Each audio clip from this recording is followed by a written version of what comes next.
네, 그래서 이제 BCI 기술의 지금까지 발전 과정에 대해서 좀 살펴봤는데, 이제부터는 BCI 기술의 현재 지금 어떤 기술들이 활발하게 연구가 되고 있느냐에 대해서 좀 소개를 드리도록 하겠습니다. 자, 여러분도 혹시 매트릭스라고 하는 영화 보신 분들 많이 계세요? 이게 좀 옛날 영화라 가지고 요즘에 어린 친구들은 못 본 친구들이 많이 있을 것 같은데, 이 매트릭스 영화를 보면요, 이 목 뒤쪽에 이 기다란 전극을 삽입을 한 다음에, 그런 다음에 가상세계에 막 접속을 해요. 근데 이게 머릿속에다가 이런 전극을 삽입을 한 다음에 몇 분 만에 쿵호를 전혀 못하던 주인공이 쿵호 고수가 되는 그런 장면이 등장을 하거든요. 그게 과연 가능한 일일까? 물론 지금 기술로는 불가능합니다. 근데 가능성이 좀 보이는 게 뭐냐면요, 여러분들 위에 있는 뉴럴 코드라고 되어 있는 이게 뇌의 언어입니다. 뇌의 언어라는 거 뭐냐면요, 뇌가 신경세포가 소통할 때 사용을 하는 언어란 뜻이에요. 근데 여러분들 여기 뇌의 언어인 요 뉴럴 코드들하고 아래쪽에 있는 거는 뭐냐면요, 여러분들 모스 부호, 모스 코드라고 들어본 적 있죠? 네. 이 모스 코드, 모스 부호는 사람이 만든 거죠. 근데 모스 부호하고 생긴 게 어때요? 되게 비슷하죠. 여러분들 여기서 아래쪽에 찍힌 요 동그란 점들 말고요, 위에 있는 점들만 있다고 생각을 하면요, 얘하고 상당히 비슷합니다. 그렇죠? 근데 우리가 모스 부호라고 하는 것도 생각해 보면요, 0101, 001 뭐 이런 것들의 조합을 통해 가지고 우리가 정보를 전달하는 거잖아요. 우리 뇌에서도 비슷하게 0과 1의 조합으로 신호를 전달을 합니다. 보시면 여기 신호가 없는 곳은 0이고요, 신호가 있는 곳이 1이죠. 0011. 그래서 우리 뇌는 디지털 방식으로 정보를 전달합니다. 그래서 우리가 이 뇌의 언어만 완벽하게 이해를 할 수 있다라고 하면 어떤 정보나 지식을 뇌의 언어로 변환을 한 다음에 우리 뇌에다가 집어넣는 것을 충분히 상상해 볼 수가 있겠죠. 근데 문제는 뭐냐면 아직까지 전혀 모릅니다. 우리는 이 뇌의 언어를 아직까지 완전하게 이해하지 못하고 있거든요. 자, 그러면 우리가 지금 현재 상황에서 쓸 수 있는 방법은 뭐가 있을까요? 우리는 이걸 이해를 하지 못하지만, 예를 들면 내가 오른팔을 움직일 때는 어떤 뉴럴 코드가 발생을 한다, 왼팔을 움직일 때는 어떤 뉴럴 코드가 발생을 한다, 이런 것들을 측정은 할 수 있거든요. 그죠? 근데 이거를 우리가 해독은 못하지만 이렇게 측정한 거를요, 인공지능을 이용해서 학습을 시키는 겁니다. 인공지능으로 막 학습을 시키면요, 그러면 이 사람이 오른팔 움직이는 상상을 하는지 왼팔 움직이는 상상을 하는지를 인공지능이 알아내는 겁니다. 자, 이런 방법을 어디에 적용을 하고 있냐면요, 해마칩이라는 거를 만드는 데 적용을 하고 있습니다. 여러분들 해마, 우리 뇌에 해마라고 하는 부위가 있는데요, 혹시 들어보셨어요? 그러니까 바닷속에 사는 해마하고 비슷하게 생겼다라고 해서 해마라고 부르는데요, 영어로는 히포캠퍼스라고 합니다. 이 해마는 여러 가지 중요한 역할을 많이 하는데, 그 중에서 가장 중요한 역할이 뭐냐면요, 단기 기억을 장기 기억으로 바꿔주는 역할을 합니다. 그래서 해마가 망가지게 되면요, 조금 전에 있었던 일들을 금방금방 잊어버려요. 그러니까 장기 기억이 만들어지지가 않는 것이죠. 근데 이렇게 해마라고 하는 중요한 부위가 뇌의 다른 부위들에 비해서 구조가 상당히 간단합니다. 우리 뇌에, 우리가 일반적으로 뇌라고 하면 생각을 하는 여기 표면에 있는 주름이 져 있는 이게 대뇌피질이라고 하는 부위인데, 대뇌피질은 층만 6개가 있어요. 근데 해마는요, 층이 3개밖에 없습니다. 그래서 상당히 구조가 단순해서 얘를요, 모방해서 인공지능 칩을 만듭니다. 그런 다음에 이 인공지능 칩을요, 해마에서 입력으로 들어올 때 해마의 출력이 어떤 것들이 나온다라는 거를 이용을 해가지고요, 인공지능 칩을 학습을 하는 거예요.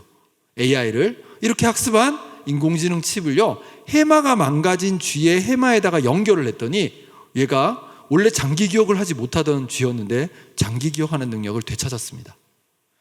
그래서 커넬이라고 하는 회사가 만들어져 가지고요, 미국에 있는 USC라고 하는 대학하고 같이 인공 해마를 사람의 뇌에 집어넣는 연구를 시작을 했습니다. 그래서 여러분들 오른쪽에 보시면요, 사람의 해마가 있고요, 사람의 해마에다 해마칩을 집어넣은 다음에 여기 바깥에 두개골 부위에 일종의 외장 하드를 집어넣어놨어요.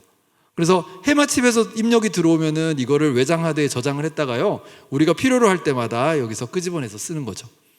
자, 이런 장치가 왜 필요할까요, 여러분들? 기억을 잘 하려고, 시험을 잘 치려고. 여러분들 시험을 잘 치려고 머리를 열고 머리에다가 이렇게 위험한 수술을 할 친구들이 있을까요? 별로 없겠죠. 네, 맞습니다. 알츠하이머 치매에 걸린 분들을 위해서 개발을 하고 있는 기술입니다. 왜냐하면 알츠하이머 치매에 걸리면 뇌의 여러 부분들이 쪼그라들거든요. 우리가 보통 위축된다라고 하는데 가장 먼저 위축이 일어나는 곳이 바로 해마입니다. 그래서 치매에 걸리게 되면은 가장 먼저 나타나는 증상이 조금 전에 있었던 일부터 금방금방 까먹게 되거든요. 그래서 그런 분들의 삶의 질을 높여주기 위해서 이런 기술들을 개발을 하고 있고요. 이 회사에도 아까 제가 뉴럴링크 같은 경우에는 지금까지 투자된 돈이 얼마냐면요, 무려 우리 돈으로 7천억 원 정도가 투자가 됐고요. 그 중에서 절반 정도가 일론 머스크가 자기의 사재를 털어서, 여러분 사재를 턴다는 게 무슨 말인지 알죠? 자기 돈을 투자를 해가지고 지금 개발을 하고 있는 거고요. 커넬이라고 하는 이 회사는요, 브라이언 존슨이라고 하는 미국의 유명한 그 기업가고, 지금 이제 그 기업을 팔았는데 기업을 한 1조 원 정도에 팔아가지고 돈이 아주 많아요. 그래서 그 사람이 1조 원 중에서 3천억 원을 떼가지고 이 회사에다가 투자를 했습니다. 그래서 상당히 많은 이런 그 기업가들이 관심을 가지고 이런 분야에 투자를 아끼지 않고 있다는 것이죠. 자, 그런데 실제로 우리가 영화를 보면, 특히 여러분들 혹시 공각기동대라고 하는 영화 본 분들이 이제 많이 계신지 모르겠는데요, 이 공각기동대라는 애니메이션을 보면은 생물학적인 뇌의 일부를 전자두뇌로 대체를 하는 그런 장면이 등장을 합니다. 이런 걸 우리가 전자두뇌, 이 애니메이션에서는 전뇌라고 불렀는데요, 이런 게 과연 가능할 것이냐? 물론 지금 기술로는 불가능하겠죠. 근데 오른쪽에 있는 저 사람이 누구냐면 MIT의 에드워드 보이든 교수라는 사람인데, 저 사람이 뇌공학계의 슈퍼스타입니다. 저 뇌공학계의 슈퍼스타가 테드 강연에 등장을 해서 무슨 얘기를 했냐면요, 사람의 살아있는 신경세포와 반도체 칩을 연결을 해서 새로운 지능을 만들어내는 것이 다음 세기 뇌 연구의 새로운 목표가 될 것이고, 언젠가는 인간의 뇌의 자연적인 신경회로망과 반도체 회로망이 정기적뿐만이 아니라 광학적, 화학적으로도 완벽하게 결합될 수 있을 것이다 라고 이야기를 했습니다. 근데 이런 가능성이 보이는 게 뭐냐면요, 요즘에 여러분들 뉴로모픽 칩이라고 들어보셨어요? 신경모방 칩이라고도 하는데요, 우리 뇌에서 신경계에서의 활동을 모방해서 만든 반도체 칩입니다. 그래서 이런 칩을 이용하게 되면은 훨씬 더 빠르게, 훨씬 더 적은 에너지로 정보를 처리를 할 수 있기 때문에 지금 우리나라에서도 삼성전자를 비롯해서 많은 회사들에서 연구를 하고 있는데요, 이 뉴로모픽 칩은 인간의 신경계를 모방해서 만들었잖아요. 그러니까 자연스럽게 인간의 신경계하고 연결이 될 수 있지 않을까라고 상상을 해볼 수가 있겠죠. 그래서 사람의 뇌와 인간의 뇌를 모방한 뉴로모픽 칩, 그리고 오늘은 사실 시간이 부족해서 소개를 못했습니다만 사람의 뇌를 모방한 AI 소프트웨어가 결합을 한다라고 하면 새로운 지능이 만들어내지는 것도 가능하지 않을까라고 우리가 생각을 해볼 수 있을 것 같고요. 자, 그 다음에 AI 기술이 계속해서 발전을 하고 BCI 기술이 계속해서 발전을 하면서 사람들이 어떤 연구도 하기 시작을 했냐면, What Women Want라고 하는 영화를 보면 저기 있는 남자 주인공이 여자들이 속으로 얘기하는 게 다 들려요. 그러니까 그런 설정이거든요. 자, 이게 과연 가능할까? 우리가 어떤 사람이 속으로 말을 하면 그거를 말로 만들어내는 게 가능할까? 네, 그걸 가능하게 하는 연구가 지금 진행이 되고 있습니다. 그런 연구를 뭐라고 하냐면요, 스피치 BCI라고 부릅니다. 자, 스피치 BCI가 가능할 수도 있겠다라는 가능성을 처음 보인 연구가 2019년도에 발표가 됐고요.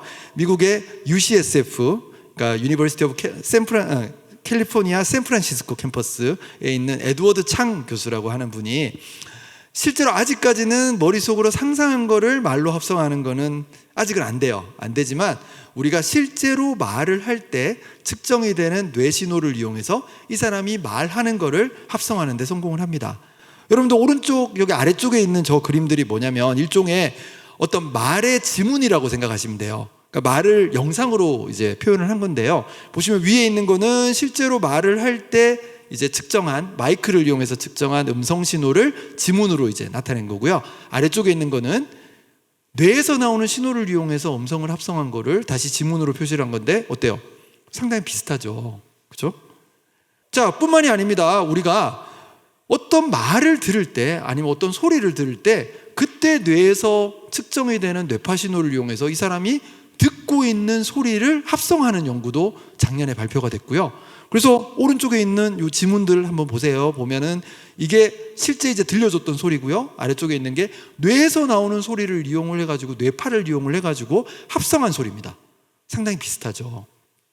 자, 그래서 우리도 이렇게 넋 놓고 가만히 있으면 될까요? 안 되겠죠. 우리나라에서도 연구를 시작을 했습니다. 제가 K 음성합성이라고 했는데 왜 필요할까요? 여러분들 미국에서는요, 미국에서 음성합성 연구할 때 뭐 쓸까요? 영어 씁니다. 그렇죠? 영어로 음성합성하는 기술을 만들었는데 우리나라에서 이거를 쓸 수 있을까요? 바로 못 갖다 쓰겠죠. 너무 많이 다르잖아요. 그죠? 그래서 한국형 음성 합성 시스템도 개발을 해야 됩니다. 그래서 저희 연구실과 몇몇 연구실들이 같이 힘을 합쳐서 지금 연구를 시작을 했고요. 2022년도에 시작을 했는데 아직 연구 시작한 지 2년밖에 안 됐는데 벌써 여러분들에게 들려줄 수 있는 그런 소리가 만들어지고 있습니다. 자, 이거 정말 국내 최초로 공개하는 겁니다. 대중에게 처음 공개를 하는 건데요. 자, 기대하셔도 좋습니다. 먼저 자, 들어보세요. 다리, 이게 실제 말을 할 때 녹음한 소리고요. 그 다음에 이 말을 할 때 뇌에서 측정한 뇌파를 이용해서 만들어낸 소리를 들려드릴게요. 허리, 비슷하죠? 그죠? 물론 이제 또렷하진 않지만 비슷합니다. 두 번째, 가슴, 이게 실제 이제 말을 한 거고요. 이 말을 할 때 측정한 뇌파로 합성한 소리, 허리, 비슷한 소리가 나오는 거를 확인하실 수가 있죠. 그래서 이런 기술들을 구현을 하기 위해서는 이제 첨단 AI 기술들을 사용을 해야 됩니다. 그래서 저희가 아주 열심히 연구를 하고 있으니까, 그러니까 조만간 아주 더 이제 대단한 그런 연구 성과들을 여러분들에게 보여드릴 수 있도록 기대를 해보셔도 좋을 것 같습니다.